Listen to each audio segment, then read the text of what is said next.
За сайн байцгаана уу хүүхдүүдээ.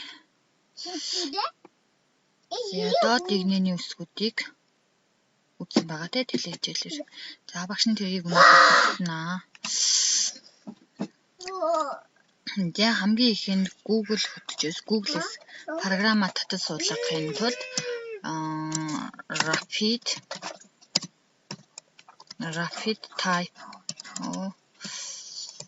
Typing гэсэн програмыг суулгана.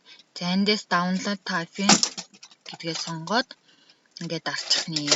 За эндээс компьютер чиглэлийн систем 64 туюу 62 туюу гэдгээ сонгоод за хэрвээ 64 та бол download Rapid 64, download Rapid 32 гэсэн сонголтыг сонгох нь.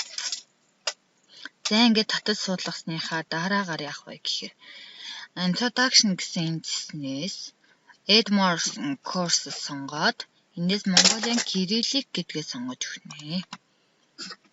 За энэ дээр за beginner дараад add товчлуулаад дараад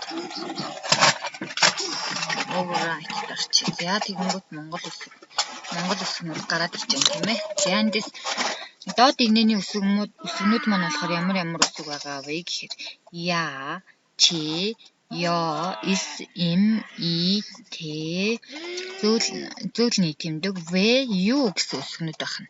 За тухайн үсгнүүд дээр гарынхаа нөгөө үндсэн байрлал дээр үсгээ байрлуулчаад яа үсгийг дарлаа гэхэд яах нь чигчийн уруугаар зүүн гарын чигчийн уруугаар доош нь дарах нэ. Яг тухайн эхний байрлал дээр үндсэн байрлал дээр хуруунуудаа чигээр нь доош нь дарна гэсэн үг байна.